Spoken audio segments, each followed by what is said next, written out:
Nous devons agir correctement en tant que chrétiens. Nous devons démontrer l'exemple. Reflétons Christ dans nos vies. Tout d'abord, soyons humbles. Ne nous élevons pas au-dessus des autres. Dans Philippiens 2, au verset 3 et 4. Ne faites rien par esprit de parti ou par vaine gloire, mais que l'humilité vous fasse regarder les autres comme étant au-dessus de vous-même. Que chacun de vous, au lieu de considérer ses propres intérêts, considère aussi ceux des autres. Seul le Seigneur devrait s'occuper de nous élever. Dans Jacques 4, 10, humiliez-vous devant le Seigneur, et il vous élèvera. Dieu nous demande d'être persévérants en tout temps. Dans Galates 6, 9, il est question de persévérer pour faire le bien. Ne nous lassons pas de faire le bien, car nous moissonnerons au temps convenable. Si nous ne nous relâchons pas, il y aura des tentations dans notre vie, mais il ne faut jamais abandonner. Dans Jacques 1, 12. Heureux l'homme qui supporte patiemment la tentation, car après avoir été éprouvé, il recevra la couronne de vie que le Seigneur a promis à ceux qui l'aiment. Nous pourrons avoir la vie éternelle. Ensuite, nous devons rester fermes en Dieu. Allons dans 1 Corinthiens 16 au verset 13.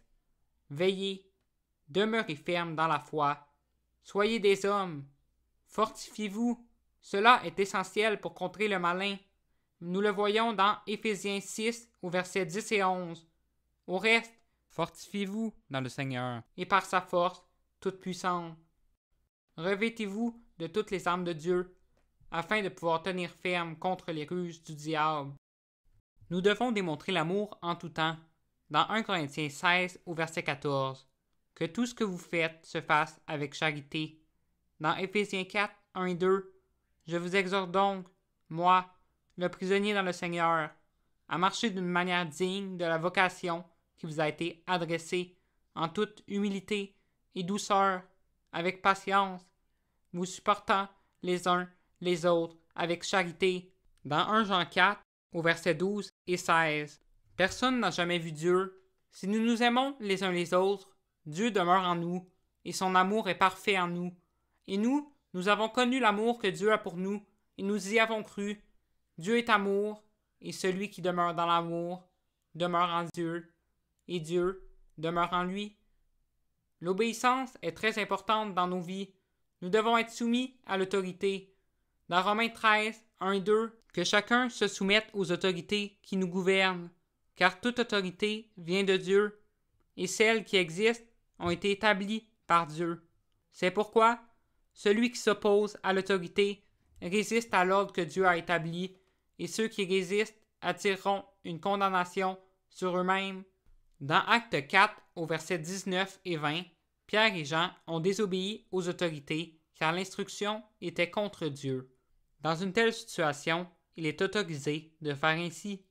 Pierre et Jean leur répondirent, « Jugez s'il est juste devant Dieu, de vous obéir plutôt qu'à Dieu, car nous ne pouvons pas ne pas parler de ce que nous avons vu et entendu.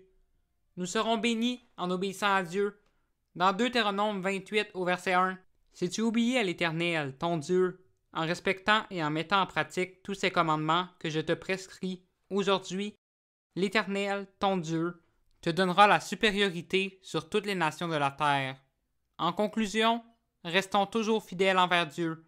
Propageons la parole tout en respectant les commandements de Dieu et en démontrant que Christ habite en nous.